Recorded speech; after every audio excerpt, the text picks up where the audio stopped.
It's me again, and in this video I'm going to be talking about, is cis an insult? The short answer is no, but some people have trouble understanding that, so I'm going to sort of give a bit of an explanation. It's probably going to be a really short video, but yes, a lot of people, particularly cis people, have an issue. Cis people have an issue with being labelled as cis or cisgender, and I think it's mostly because of a misunderstanding of what it actually means and the way it's being used. Whilst on Tumblr you will find some people who are rather aggressive towards cis people in general because they are cis, it's not the general consensus of the trans community. Basically, the prefixes cis and trans are borrowed from organic chemistry.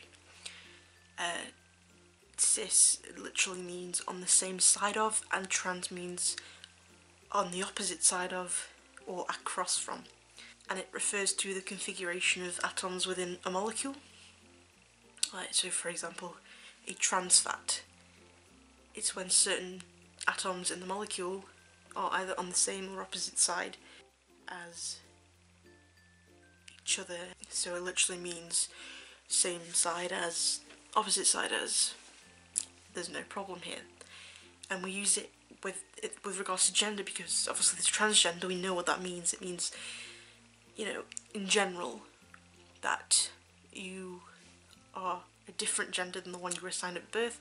Most of the time it's like considered, you know, opposite gender, even though it's a spectrum, so that's not always how it is, but it's the simplest way of saying it. So naturally, if we use transgender, we would also use cisgender to describe someone who isn't trans.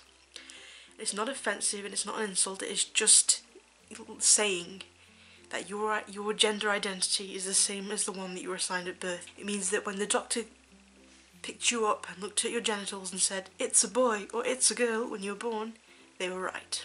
And you've got to understand that it's really important for us to have a word that describes non-trans people, because if we don't, there's, you know, we go into this territory where people are like liable to say, you know, trans people and normal people, which is, you know, it's offensive. I mean, trans people are just as normal as anybody else.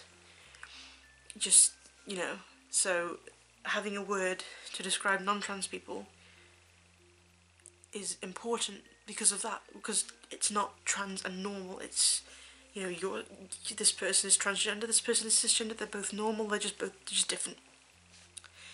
And really, that's all there is to it. So, you know, it's not a bad word, it's not an offensive word, it's just a simple word that we use to categorise whether you're trans or not trans, and that's all there is to it.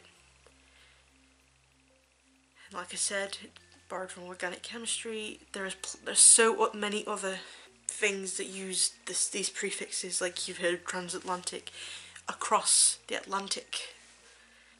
It's just the same. So the next time someone calls you cis, or, you know, identifies you as cis, it's not meant to be mean, it's simply a fact.